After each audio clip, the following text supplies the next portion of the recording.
Hi, welcome back to West Coast Geeks. I'm your host, Joaquin. How we doing, people?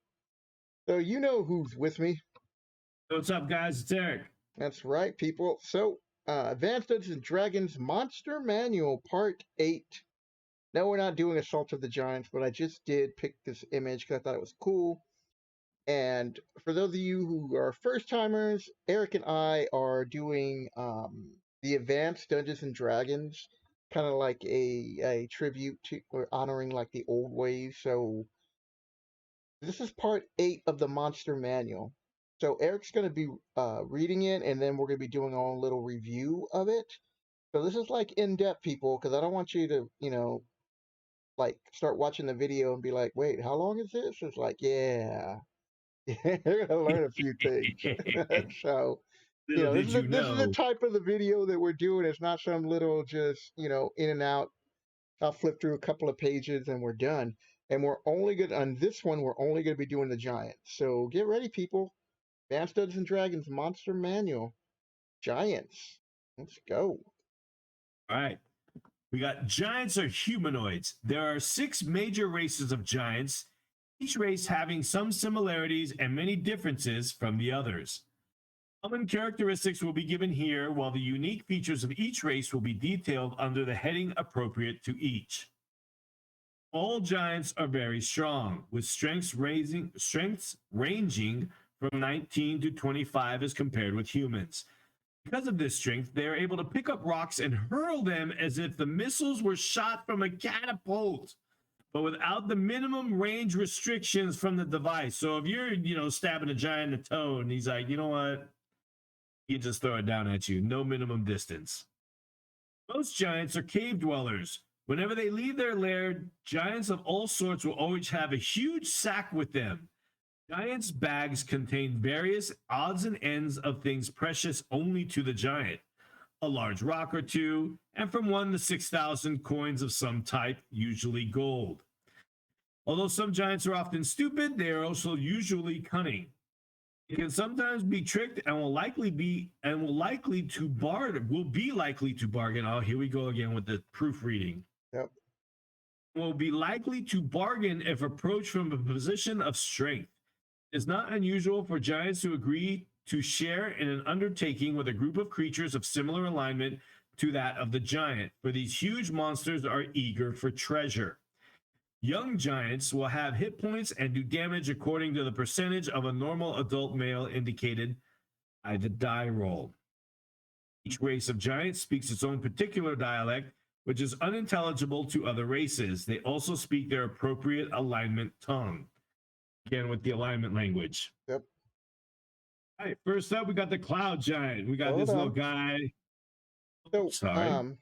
Excited. yeah, no, as you can see here on the bottom right hand corner, they did draw the first images of like the floating fortresses for the giants. Mm-hmm. The ones who lived up there mostly were the cloud giants. Sometimes some storm giants could or would live up there, but the majority of it were cloud giants. And most of the giants are evil, but cloud giants, as we're going to learn, can sometimes be good. And other giants like stone giants could also be neutral, which we'll also learn about. But these were the first like creatures that they decided to make a module about people. So giants play a big role in Dungeons and Dragons. You know, after dragons, I would go to say they have kept with like giants next because they shift away from demons and devils. If you haven't seen that video, go check that out. So giants are just as important in Dungeons and Dragons as part of their lore. So here we go, cloud giants. Oh yeah, I'm supposed to read this first part. Ha, got messed up. So cloud giants first appearances in G1, steading of the hill giant chief. Oh man, I messed that up. Man, it's steading of the hill giant chief, not steading of the hill giant steading. I lost track of people. And You got then the same proofreader as a Monster Manual I guy. did, man. I was following in their footsteps. Contagious. And Cloud Giants can be neutral good. So take it away, Eric. Cloud Giants. All right. Here with the Cloud Giant, we have this. I really like all the artwork for the Giant. I'm going to mention that a little bit. We got this guy. It looks like he's almost wearing a mask. You know, he's got kind of flowing clothes. He's got this big giant club, and he's chilling up against a pillar right here. We got unlike the commoner sorts of giants, Cloud Giants usually reside in crude castles built atop mountains or on magical cloud islands. When found in their lair, it is 60%. Okay, sorry about that little glitch because Eric was talking about how oh my god, I did it again. This is gonna be technical difficulties. Hold on a second.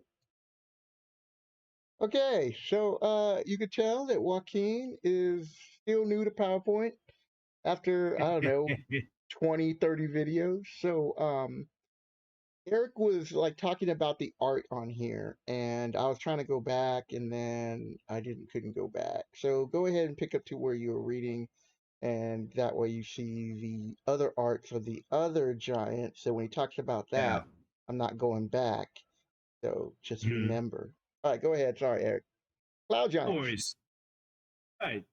I'm going to start again. It's just a sentence or two. Unlike the commoner sorts of giants, cloud giants usually reside in crude castles built atop mountains or on magical cloud islands.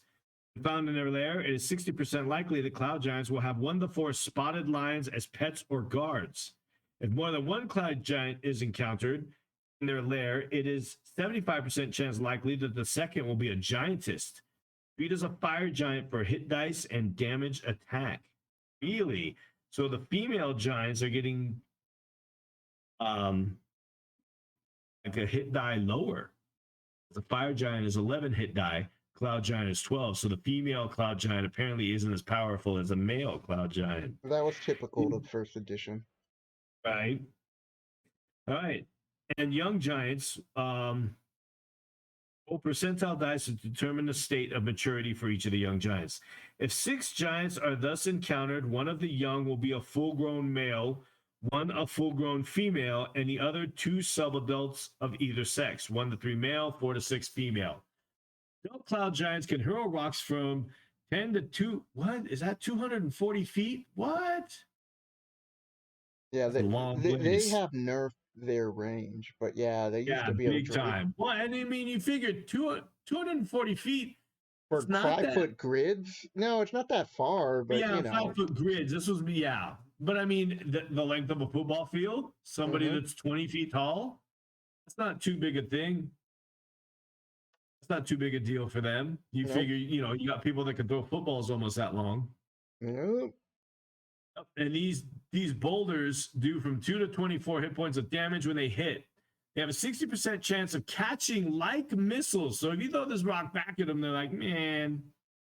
All cloud giants have a keen sense of smell, thus they are surprised only on a 1 on a 6-sided die. 10% of cloud giants are very intelligent.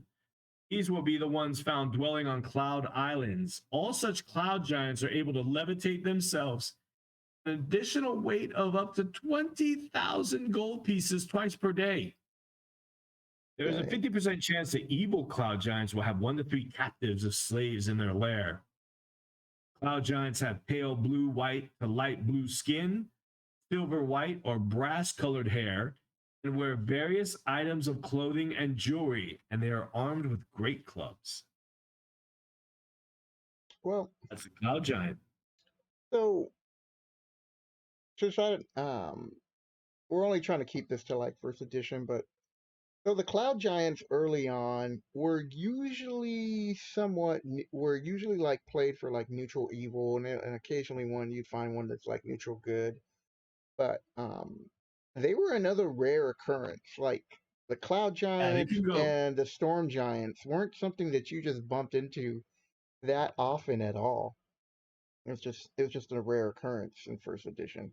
I mean, of course, you'll have your DMs or players be like, "No, well, I use them all the time." I go, "Yeah, but I'm just talking about like in the scope of like the modules that General. they produce." Yeah, because and you think they're usual habitat is not typically your area of adventure. You know what I mean? Yeah. So, all right.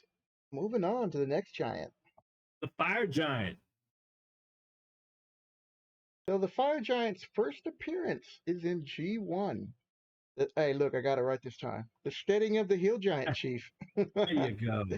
So they actually play blacksmith, and you're gonna find out why there's some fire giants in the Steading of the Hill Giant. Like they actually work for the Hill Giant. So you'll find that out in the module. There are some clues, and we're gonna leave it at that because we will be doing a review of all Against the Giants series. But Mhm. fire giants, that's another staple of giants that you're going to most likely meet. I mean, Yep. what, Player's Handbook, right? That's the cover? Player's Handbook? No, that's Moloch. Oh, you're talking about the current This fifth edition, edition. yeah. Yeah, yeah. So, Yeah, those are fire giants. so what does first edition say about fire giants? All right. First edition says fire giants are often found in castles as in caverns. As often found in castles as in caverns. If found in their lair, it's 25% likely they will have 1 to 4 hellhounds of the largest size as watchdogs. More than 4 fire giants are encountered in their lair. The additional ones will be female, except that if 7 or 8 are encountered, the last 1 or 2 will be younglings, young giants. Adult fire giants are able to hurl rocks from 10 to 200 feet distance, inflicting 2 to 20 hit points damage. They can catch like missiles 50% of the time. Fire giants are impervious to fire, even red dragon breath. Now that's some shit. I didn't know that. Ooh, Yeah, I mean, that's in fifth now, I interesting. think they have. I don't know if they have I don't know if they have immune to I don't regular know. And fire. you know what? I was gonna look up fifth dragon giants, and I was like, you know what? Or fifth edition giants. And I was like, nope, we're keeping it to the first Yeah, one. I don't want to so be confused. Yeah, I did not know that, yeah, I man. forgot And about that fact. I think the frost giants are probably going to be immune to cold, but yeah, no, the fire yeah, giants but are yeah, pretty but interesting that red way. dragon breath, that's the largest of the chromatic dragons, dude. They don't That's some care. hardcore stuff. Not against the red dragon. They don't care. I know. They're like, fuck off, red dragon. I don't care about you. Description of fire giants is that they are very broad, about 6 feet at the shoulder, looking almost like dwarves. Their skins are coal black, hair is flaming red or bright orange, and eyes are deep red. Their teeth are usually yellow orange. They wear armor or dragon hides, like red dragon hides. hmm They favor huge swords.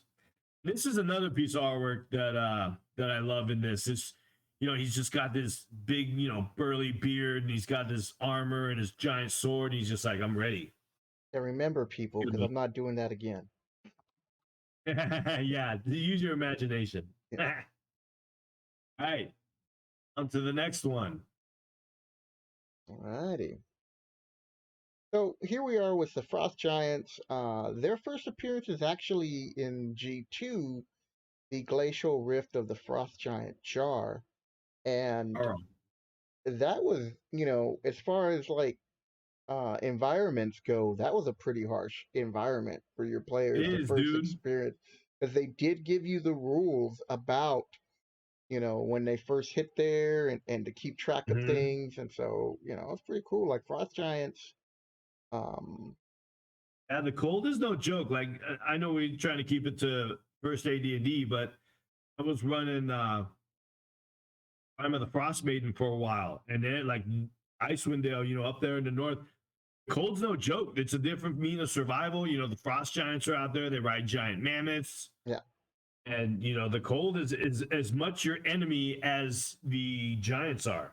Yeah, because so with the Fire Giants, really quick, the Fire Giants are the ones who are the best blacksmiths of all the giants and being able to make Hmm. things, while the Frost Giants are the better warriors. Like just when if it comes down to pure like fighting skill, like if you gave each one of them a sword and no Yeah. armor on either side, because the Hmm. Fire Giants could have a better armor, and you just tell them to fight, the Frost Giant's most likely going to win. I know some of you are going to disagree with that, but they are the better fighters. Really? Yeah. Now, See, according to their damage in the first edition, the fire giants do more damage. they do. They are stronger, but the Yeah. Frost Giants are like a better fighter in that sense. You know, like if we would do like, what was that show, Deadliest Warriors? He Yeah, did yeah. something like that. Like, wait, Matching up ninjas with American Indians. yeah, and Vikings or whoever. All right, we're getting off track. Right. I Yeah, yeah. see, I see Dallas glaring at me. So, Frost Yeah, she's Giants, like, take it away. get it together, Joaquin. Yep. All right, frost giants are more commonly inhabit castles, although they often lair in large frigid caverns. There's a 50% probability that they will have from 1 to 6 winter wolves in their lair as watchdogs. More than 4 frost giants are encountered in their lair, and their lair numbers 5 and 6 will be female. 3 to stone giants with respect to hit die and damage. Again, the females apparently have 1 less hit die than the males. Yep. And 7 and 8 will be young giants. Adult frost giants are able to hurl rocks from 1 to 200 feet distances, inflicting 2 to 20 hit points of damage. They can catch like missiles 40% of the time. Frost giants are impervious to cold, even white dragon breath. So giants don't give a shit about no dragons. They're like, whatever. Yeah, of their color, or at least Yeah, these and two yeah, don't. in their territory. Frost giants have dead white or ivory color skin, blue, white, or yellow hair, and pale blue or yellow eyes. Their build is basically similar to a muscular human with appropriate size differences. Frost giants wear armor and bear arms similar to those humans of the northern barbarian sort, so i.e. Vikings. Yep. So, the other thing about giants in general, you really weren't supposed to meet a lot of them. Like, what is the No. number appearance on all these on Like usually around 4, number appearing 1 to 10, who's or the 1 to 10? D6 for the Is that cloud the giant. hill giants? No, no, they yeah, I think I read the hill giant by mistake. So cloud giants with number appearing 1 to 6, fire giant and frost giants are 1 to 8. Yeah, so the majority of these giants that you meet, you're not going to meet that many. So if anything that you bumped into in the monster manual before these modules came out is you met a kind of like a small you just met a small tribe of them, Yeah. and that's where they kind of portrayed them in first edition that way, that Mhm. they're little small tribes and kind of like Native Americans in the sense that they have these little tribes that are like roaming all around, and Mhm. some of the other giants like the frost and the fire giants would build lairs. The ones that are really roamers are like the hill giants. But it wasn't until these modules that came out that they showed DMs like, hey, I know what we put here in the monster manual, but you can do more. And so that's a Yeah. little fun fact there for the giants in general. All right, what's next? Up next, we got your favorite. Yeah, hill giants, the first module for Advanced Dungeons and Dragons. So here's the thing. When I say it's the first module, look, we all know about the white box. I don't want to even get into that because my statement is Advanced Dungeons and Dragons. The Holmes box set, B1, that's a box set, that's a starter set. Then they released B2. So this is it. They picked giants. That's what I was trying to like let you people know that giants have played an important part in Dungeons and Dragons history since the very beginning. And this module doesn't really get enough respect. If anything, a lot of people downplay this module for its simplicity, and Mhm. they don't give it the respect. It's like, this is the first module that came out, dude. It's like you riding a bike without your training wheels for the first time, and then you fall over, and one of your neighbors' kids who's older starts laughing at you and say that you suck. Like what?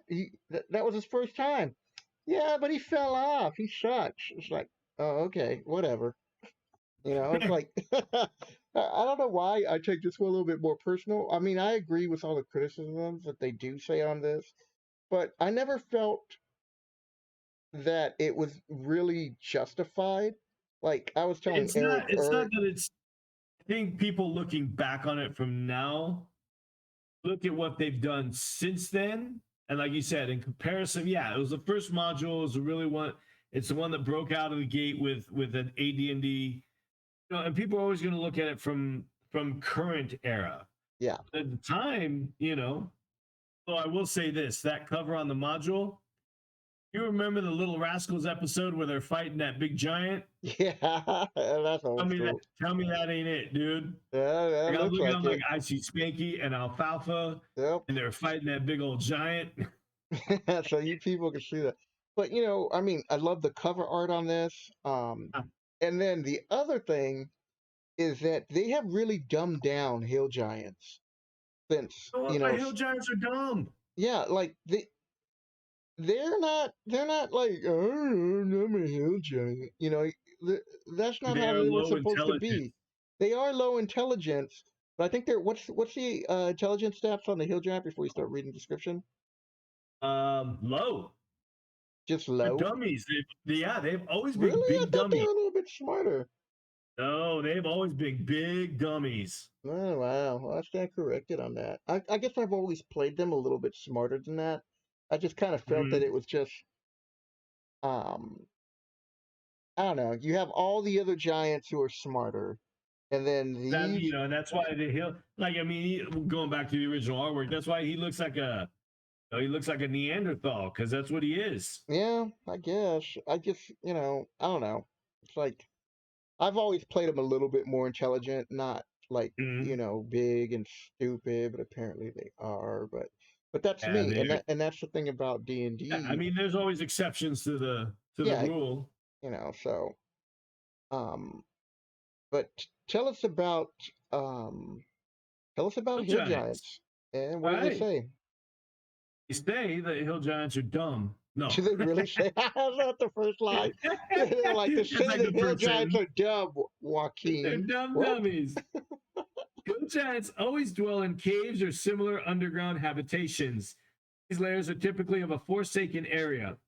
Hill giants sometimes have other creatures in their lairs to act as guards. 50% is likely, and the guarded creatures will be 2 to 8 dire wolves, or 1 to 3 giant lizards, or a group of 2 to 8 ogres. I always like the idea of doing a bunch of ogres with hill giants, a bunch of Yeah, because dumb they dummies bully running them. around. If more than 4 hill giants are encountered in their lair, numbers 5, 7, and 9 will be giantesses. Treat them as ogres. And 6, 7, and 8 will be young hill giants. Adult hill giants are able to hurl rocks from 1 to 200 feet distances, inflicting 2 to 16 points of damage. They're able to catch similar missiles 30% of the time. 50% of hill giants also speak ogre. Even though they're big dummies, they're able to speak a second language. Yep. A third because of the alignment tongue. Yeah, and they also probably speak common, so it's like 3, 4 Well, languages right there. hill giants have tan to reddish brown skins, on the black hair, and red rimmed eyes. They typically dress in rough hides or skins. They use any form of weapon available but favor clubs. That is the hill giant. Now I think back, it's like I think I've always treated them a little bit more intelligent because of my first experience of playing against the giants and playing Uh, in this adventure, and then later on as a DM getting to actually read everything where they're like, um, this chief right here is above average. And then I was mhm, like, well, if they could build this wooden fortress and do all this stuff, it's like they can't be that stupid, you right? know. So I don't know why I always defend the hill giants. You love the hill giant. You love them dumb animals. This picture here with his like he's got a receding hairline. He's got a unibrow, a furry back. Looks like a 1970s cab driver, Yep, yep, New York City. yep. This is the Right. only time you're gonna see them shine in D&D is on West Coast Geeks. All right, so that was Oh their man, that was their moment of glory. a moment of Niche. glory.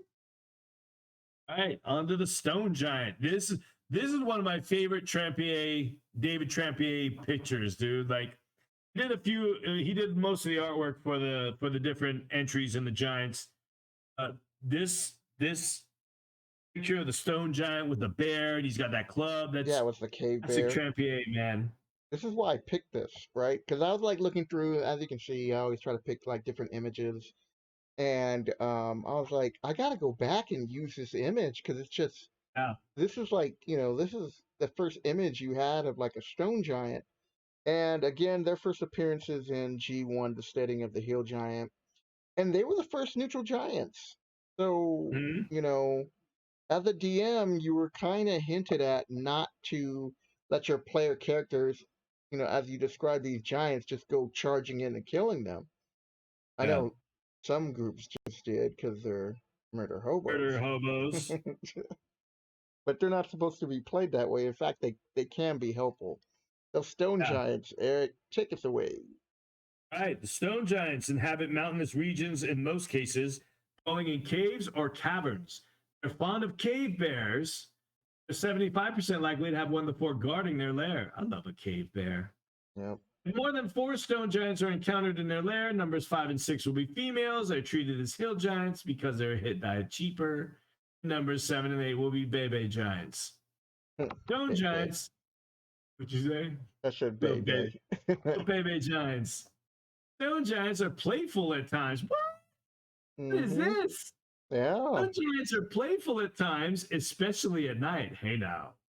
No. Adults find great sport hurling rocks from 1 to 300 feet distances, causing 3 to 30 points of damage when striking a creature. I And think that's stone the giants, highest, right? yeah, In it is. like I don't know. Stone I giant, think storm and giants outrange. I'm sorry to interrupt on that, but no, no, they, no. But they're also 90% likely to catch similar missiles and hurl. So you're throwing rocks, they're like, whatever, dude. This is like dodgeball for us, sucker. yeah, but They, that they means play that all that the means time. they can also catch arrows, ballistas, catapults, But boulders. yeah, mostly like big giant rocks. I don't know about arrows because it says similar types. Mm. Yeah, catapults, all that stuff. Like, whatever, you guys are stupid. They're gray to gray brown skins, dark gray to blue gray hair, and metallic looking eyes, silver to steel. Stone giants are both striking in appearance and able to blend easily into stony settings. The latter effect is enhanced by their choice of rock colored garment. Stone giants are typically armed with stone weapons. Looking for another sentence that I could say stone in.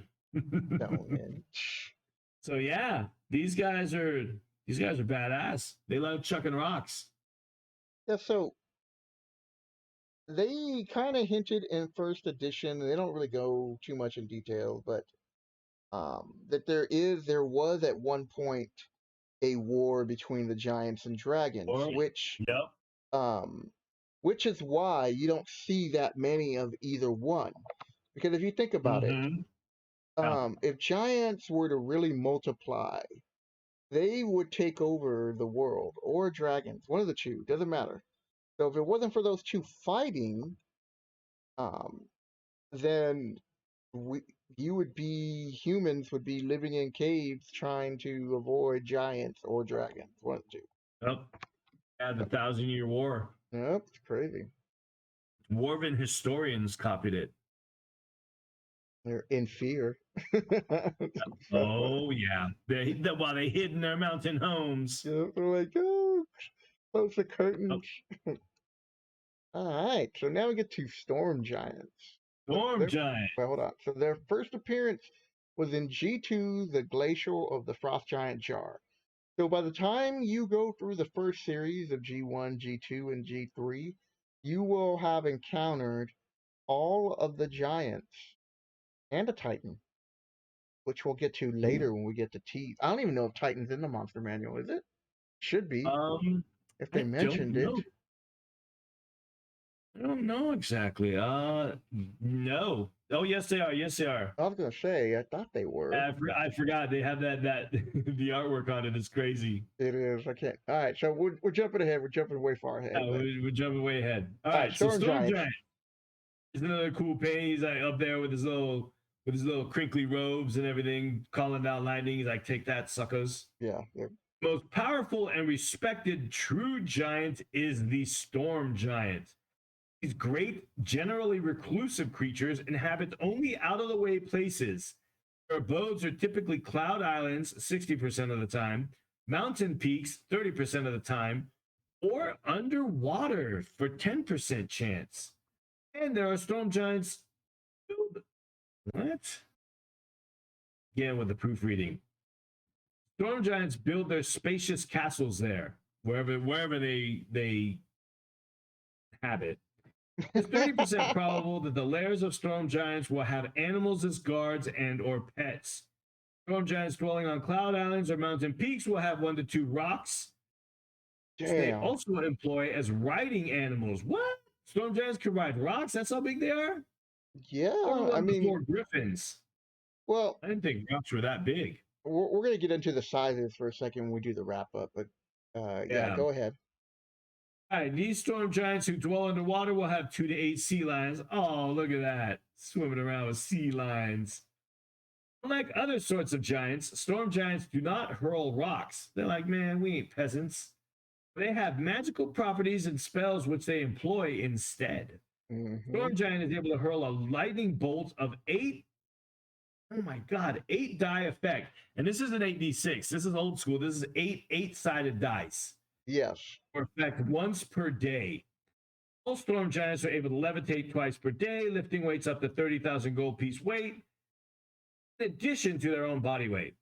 They're able to breathe normally underwater as desired. But that storm giants dwelling underwater are able to cast lightning bolts and move at normal speed underwater. Yeah, Man, they don't care. and they're like, whatever, I'm with Flipper, son. Aqua who? They desire to do so, storm giants are able to perform any of the following spells one at a time, once each per day. Predict weather, call lightning, control winds, weather summoning. Aroused for combat, it is probable that a storm giant will summon a storm and call lightning, for this weather is most favored by an angry storm giant in battle. Storm giants are not harmed by electrical energy, even including such discharges as blue dragon breath. Skin coloration of storm giants range from pale light green to violet, the former being typical of those specimens which are marine. At least I guess they just say marines. Yep. Green colored storm giants have dark green hair and emerald green eyes, while other storm giants tend towards deep violet or blue black hair coloration with silvery gray or purple eyes. That is that for the storm giants. Yep. So as you can see here in the picture right there, I mean, first of all, they are the first good aligned giants. So again, you're gonna rarely bump into you rarely bump into cloud giants. You're hardly ever gonna see a storm giant, um, unless the DM wants you to. But that's true of anything. But like in Yeah. general, they just didn't pop up that much. It was just like a lot of these. Um, they fit into the category almost like gold dragons and silver dragons. They were just something. They Yeah. were just very rare They're and more the advisor into the background, yeah. patron, if you will. And so these creatures or these giants, they're the strongest, but they're also good. So, but they're also low in numbers. So it's one of those things where all their brothers are just want to always cause war, and they're the ones who've been trying to like keep the peace, and they just sorry, I got a little twisted in my thoughts or tongue tied. Um, they just want to live in seclusion. You don't hear about storm giants going to war. You do. They literally just said it in the description. They go to war. Well, you're not listening to my reading, Joaquin. You I make me was, sad. but I thought they said they didn't. My bad. No, when aroused for combat, it is When probable the aroused for storm giant will combat, summon but a storm and call lightning. yeah, For this weather when is they're not. most favored by an angry storm giant in battle. Yes, when. Yes. The key word is when. They Yeah, don't. which is, whenever No, you run into yeah, them. for you, maybe you'd have them go to war all the time, but they're not the type that do. All right, it's kind of like, gold dragons are powerful and they go to war. Look out, but it's not like they go looking for it. That's my point. Like these are the Yeah. more peaceful giants that you don't piss off. They're And also, it all goes with their intelligence level as well. yeah, so they're letting the DMs know like, hey, if the players do decide to mess with a storm giant, just let them have what's coming to them because they deserve it. The I take giant, that if the like a storm boat. giant's not gonna, even though it shows in this picture, he might be just coming up to say hi, and then they're attacking him, and he's gonna be like, all right, Yeah, because they attack out of fear, man. yeah, well, you see something that It's big human coming out, nature. yeah. It's that fight or flight instinct. Yep. So, the other thing is before we move up to the wrap up, because that is the last giant, right? Okay. So I always make a reference to Eric's wife, Dallas. And the reason why I do that is because I think it was like our first or second video. There was like an hour and a half, something crazy like that. Yeah. And so she told Eric, she goes, hey, you guys should just like, keep these short, less stories. And so I told Eric, I go, what does she know? She's never played D&D. I didn't think I mean, I don't know her that well, but I've met her, kind of like, and then he's like, no, she played. I said, well, we're going to keep our video short and Well get to the then. subject. So that's that joke in case you didn't catch that video. So here's the wrap up. Um, why do they draw giants bigger than they should be? You ever notice that I, in a lot of D&D art that yeah, they I draw them think the like Giants 2 to 3 should be that big. times bigger than they should be, and I'm like, so how can they survive and eat that much? It's with any large mammal. They just that's why they're always on the rampage. I guess, man, they're always But hungry. that's why they're just going and killing fools. Yeah, but you can't have something that's that big without it being hunted down by whatever country that humanity has somewhat tamed lives You in. never know, man. You never underestimate the fear of the giant. I just thought it was because like they also have increased their size as additions have gone on. Like, what do they say the Yeah, height of which the they hill giant? should. Like here, the hill giant's 10.5 feet tall. Yeah, I think That's they're about like, the I think, size of a normal ogre now. yeah. So I think they're like hill giants are up to 16, and I 15, 16 feet, and then I want to say the storm giants now are like 30 26. feet. Are they 30? Yeah, they're like 30 feet because in the old versions, they're about 21 feet tall. Yeah. Okay. Oh, that's what it has in the old version. All right. Yeah. Yeah, I don't have my monster And they manuals, have people. cloud giants at 18 feet, fire giants at 12 feet, frost giants at 15, Mm-hmm. hill giants at 10, stone giants at 12, and storm giants at 21 feet. Okay. Yeah, I think they deserve to be much bigger. Yeah. Hence, to fill into their name, giant. And I guess for a point of references, I've seen some of these giants like drawn like half the size of a mountain or Yeah, like yeah, that's towering kind of over a forest. Like the forest barely comes up to their knees, if that. And I'm like, what the hell? I was like, maybe a what are these? titan. That's what I get. Yeah. That's like titan Are these stuff, the Greek titans that you're trying to draw? right? Because you're not doing any justice to the giants. I mean, if anything, they just look ridiculous to me at that. Maybe that's Mm-hmm. just me, but I've Yeah, always, when they get that big, they're kind of like, what are you doing? yeah, like what is this? Because this ain't D&D. It's like, all right, cool. All right, so next question is, what giant would you build an adventure with? And it doesn't even have to be first edition.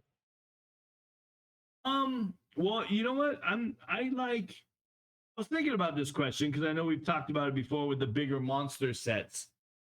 And I would like to do Cloud Giants. And I'm thinking because I'm currently ramping up my own homebrew and get ready to start that. And I found I put a place on my map that has my if my players are listening to this, it's going to kind of give stuff away. But Yeah. there's an island off the southern part of the continent that has floating floating islands next to it. Yeah. I thought about putting cloud like a cloud giant tribe or society in that. Well, Have them sorry, go ahead. no, and have them deal with some adventure there. I was gonna say that I want to say it's in third edition. Mm-hmm. Might be. I don't think it was in fifth. It's got to be third edition. There is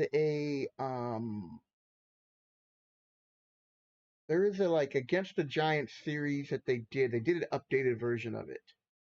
Well, And they did. so the Cloud Giants are the ones who are responsible this time for the giant revolt. And I think that's a fifth edition one, the Rise of the Giants or something. I have that module. I don't think What it is it might be, called? but no, they've done it again. So um I can't oh no. I'm not talking about the fifth one. I know which one you're talking about. It's not that. It's in third edition. And so they have the Okay, Cloud yeah, Giants. The Storm King Thunder. Yeah, no, it's not that. Um, Okay. so I'll find the adventure. Anybody who knows that can leave it in the comments below. But I'll look it up and I'll send it to you, and then that way you can see if you can find a PDF on it. Because little fun fact, people, anything from third edition down, if you dig far enough, you should be able to find a free PDF of it. So um, there's some interesting like things that you can do to improve your adventures. I always Mhm. try to look back to what was made before, for inspiration, or be like, oh, that's cool, I like that. Like the Catablesis. I I still want to believe throw that in this. there. Dude, I'm putting that in my land. I want to do a Birds of space. I Catablepis. think I'm gonna do a space Catablesis for the spell Space jam. Catablepis.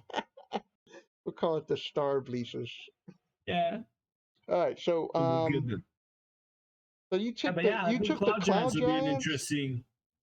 Yeah, because I think Cloud Giants, you take away that element of familiarity from the party where frost giants and fire giants and hill giants, you're battling it on the ground. Here you're up in the air, you're in, there's a limited, sure, they may be floating islands and stuff, but you're surrounded by air. Like if anything goes wrong, you're kind of screwed, man. You don't have a quick means of escape. You can't say, oh, I'm just going to run away from them. Where are you going to run away to? There's so far you could go. So it adds that extra element of kind of, how am I going to handle this? How am I going to deal with, I'm on a floating island with a bunch of cloud giants. I don't have any rocks with me. Yeah, that is interesting when you start doing like aerial combats and stuff. Mm-hmm.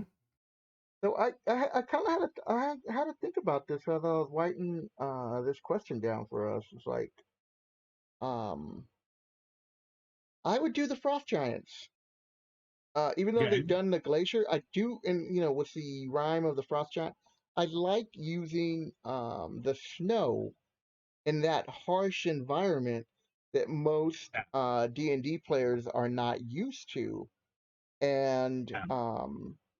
I'd even make it to where you could have them fighting in a civil war-ish, where Mm-hmm. they would like come upon a group of neutral to chaotic good frost giants who are seeking Mm-hmm. help because other tribes are rallying against them, and they just want to be left alone, but these other giants, or another giant chieftain, it's like, well, no, or the jar, it wants you to bow Mm-hmm. down to them, and they refuse. So I think that would be something A that, little frost giant civil war. yeah, just where it's just something different that the players aren't used to. At Yeah. first they could come across a wounded frost giant, and like he's about to die. Maybe he's got like one hit point left, and he Mm-hmm. looks. You guys stumble across him, and he has his sword raised because he first sees you, doesn't know who you are. Then he sees you, Yeah. he just puts it down, and he would say something like, "Come here, little ones. Can you drop off this message for me?" And then leave it from there. Like, do they want to heal him, talk to him, and Yeah. break it, like there where it's just something different. And I like using the cold because now they've got to prepare for the cold. And most, And that was a big thing running Frost Maiden was yeah, I the like the tables and amount of stuff that they danger. had on Yeah. there. Because even if you had a druid, it's like, well, I got good berries, so everybody's good for nourishment. It's like, yeah, but you got Yeah. to But still there's protect yourself from temperature. the You get cold, lost. Yep. Get So, lost. There's blizzards. There's yeah. well, that would, I was like, that would be somewhat interesting. Other than that, I thought the G series overall, once you put it in the context of looking what it built up to, which the first Mhm. like super campaign, I thought it did a good job of building up to Loth. Yeah. So, you're beating all of these smaller minions. And then did you get to play in any of the original G series or DM? I don't. I don't believe so. See, my group when I was younger, we didn't play a lot of the modules because our DM it was all homebrew. Yeah. That's why, like, I remember playing in, of course, Temple of Elemental Evil. That was one of the few modules that we did run. I would say the vast majority of adventures that we have, they were all homebrew. Oh, that's We cool. we did not usually run modules. So you never got a chance to play it at all? I don't think so. No, not that Oh, I would recall. We've had plenty. I fought against giants plenty of times in other campaigns, yeah. but never the G series. Yeah. I got lucky that, when at where I was at the time, I was like 8 years old, first got introduced to Dungeons and Dragons at 1980. And I've told the story like a few videos back, but I'll just, keep it really small. Basically, a friend, his older brother, played Dungeons and Dragons, was a DM, used us to become a better storyteller and to, improve on the rules and everything. And so that's how we played D&D. Uh, And I had a character who led an orc revolution because apparently you can do that in G1. And at one point, the character also evolved and got a ship and had orcs crew the ship. So that mhm. that was fun. Then we got to make new characters for G2, and within no What happened to the old characters? They just died. no, he would just do that. He'd be like, okay, we're gonna make another character. Um, Wow. and then sometimes we would keep this one character and let him roll all the way through something, but he was always Uh, testing out new stuff, so he would just let us make new characters or let us play the pre-generated characters if they had it. And I died within the first 15 minutes of G2. oh, And I jeez. remember I got really sad, like I almost cried, like I was just like tears were building up my eyes. And he goes, "Well, that's the game." Like he was kind of cold in that sense. He was like, "That's how it goes." And so then I just sat there, and this is the part that I thought was kind of messed up, but I just sat there and watched them play for a little bit, and then he at one point when they went to a rest or left or did something, he pulled out a pre-generated character or a few of them, and he goes, "Well, just pick one." And then I picked one, and then I got to join back in the game. But you know, Uh, that I thought that was, I look back at that now. I was like, man, I would never do that to a player. It's like, okay, he dies. Well, here's another character. Like there's yeah. got to be something. Like, don't do I that don't. to your players, dude. Yeah, I don't usually like killing. I want to keep. It's a very fine line, not wanting to kill your players, but also not making it too easy to show them that the chances of you dying and losing your character are real. Otherwise, you're just gonna have the attitude where we're just gonna plow through shit. Nothing's gonna kill us, Yep. And a lot of time, and DMs that don't, that aren't. I mean, and there are a lot of DMs that don't like killing players, and that's cool because I don't like killing. I've actually, since I've started back up DMing with fifth edition, I would say there's only one time I kind of regretted killing a player, but the players didn't follow the goddamn rules. The rules were he was going to battle this Dragonborn, and it was going to be an honorable fight. Yep. Well, and he said, they fought, and the Dragonborn won. Well, he was going to give the body back to the village so they can heal him. No, the party was like, oh no, we're going to attack him. So they attacked the Dragonborn after he beat him in honorable combat. So the Dragonborn and had like his whole band of raiders and everything. They were holding the women and children hostage, like with knives to their throat. They're like, don't attack. This is going to be between them, and see how it goes. So the player character went down to 0 hit points, and before the Dragonborn could say anything, the party attacked. So his raiders, his warband killed the women and children. So the villagers, the people in the villagers that were in their walled village, and they're like, "What the hell, dude?" And they got mad at the characters and they kicked them out. They're like, "What did you do? You killed, Yeah. They killed him." I'm like, "You guys can't." And not only that, so then Hank died. Hank, the driver of the cart, he was the orphan hero. Saved those orphanages in Waterdeep. He got killed, and then took his body away. Oh. They gave it to the Blue Dragon. Yeah, Blue Dragon ate poor Hank. So Eric's part of my current campaign, and we're actually we did a homebrew when I did this world, and were you there when Thurman died? Yeah, Yeah, the plot armor. The plot armor, literally. So Greg, another player who wasn't dies, there. He loves to kill his characters. When I feel bad when Thurman dies in my campaign. He wasn't there, and so they misplayed his paladin wrong. And I know how Greg plays, and so I just said, you know what?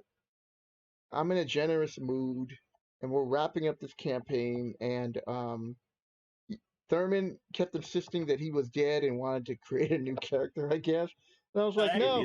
He don't care, dude. He has no attachment to any of his characters. Nope, no. You are protected by the gods with plot armor. Part of this epic adventure. I was like, Greg's character, Drufus, the Dragonborn Paladin of the god Saturn, and these are unique gods for my campaign. The god Saturn made a prayer, and he was like the red priest. And so, Thurman don't know this, but if you guys ever guys go back into this campaign world, he does owe the Church of Saturn. He doesn't know it yet. Okay, there's so many things you can do in D&D just to make things fun. So, all right, we're gonna do the wrap up. We're under an hour, so yeah, we have gone way off topic. I was just like, how the hell did we just end up here? We could have, if we didn't tell these little stories at the end, we'd be under 40 minutes ish, like 40, 45 minutes, something like that. So the next part is part 9, and as you can see, we got the little hellhounds. I was like, well, yeah, they're the other ones I like.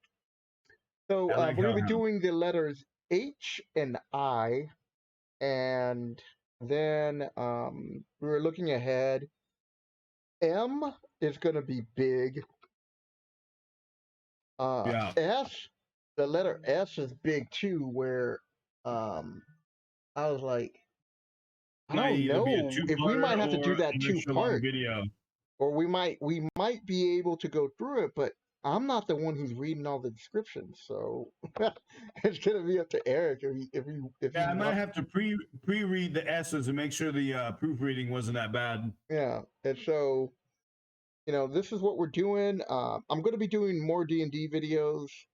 I'm going to be turning this more into, even though the channel is called West Coast Geeks and it's all somewhat geek related, I'm dropping my Magic the Gathering videos down to like 2 a week. In fact, I forgot to even post one on Monday, and then today's Tuesday when we actually recorded this. So after I'm done with Eric here, I got to make a video for Magic the Gathering. And then after that, the majority of it is going to be D&D, and then occasionally for fun, I'll play like Fortnite Save the World or some other game that I might be into, and Mhm. but we're going to be mainly a D&D channel. So get ready, people, man. We got some big things ahead. Reviews and all kinds of stuff. Oh yeah. All right. So with that, I hope you enjoyed the video. Excuse me. If you did, hit the like button, subscribe, share it with your friends. Let people know about the channel, people. We're taking it back old school style. Closing thoughts, Eric. Now you got me thinking about these cloud giants, man. I like giants. And this I know this is away from the first edition giant thing, but definitely if giants interest you and you're playing 5e right now, they announced that they're going to be like a giant specific release, and I'm thinking it's going to be like the Fizzband's Book of for Dragons. The giants are going to get their own treatment like that, and that should be amazing. I hope so, because then we could get more history about the war. Hopefully, the more That's going to be really interesting. Giants have kind of been neglected. on the back burner. Yeah, a little neglected since Storm Giant Thunder. Well, Which I'm wasn't not all that saying good like of a. neglected in that they don't appear in every edition. I'm just saying neglected in like source material. Like they just throw Yeah. them out in an adventure, and then you're like, that's it. And then you're like, but I'd like to learn more about them. Like I'm trying to think. Mhm. Volo's guide. Did Volo's guide do something on giants? No, I don't think they had. I think they did kobolds. So What was it? Kobolds, hags. Uh, yeah, they did kobolds, hags, the illithids. They did hobgoblins, a lot of the goblinoid creatures. yeah. Yeah, but giants weren't among them. And if they were, it wasn't that big of a section either. I just No, can't think of no, it off the because I head. just went through Volos earlier today, Hmm. and they didn't have a whole lot on them. All right, people. Before we hit the hour mark, this We time we're leaving digress for again. sure. So we will catch you next video. All right, guys, take care.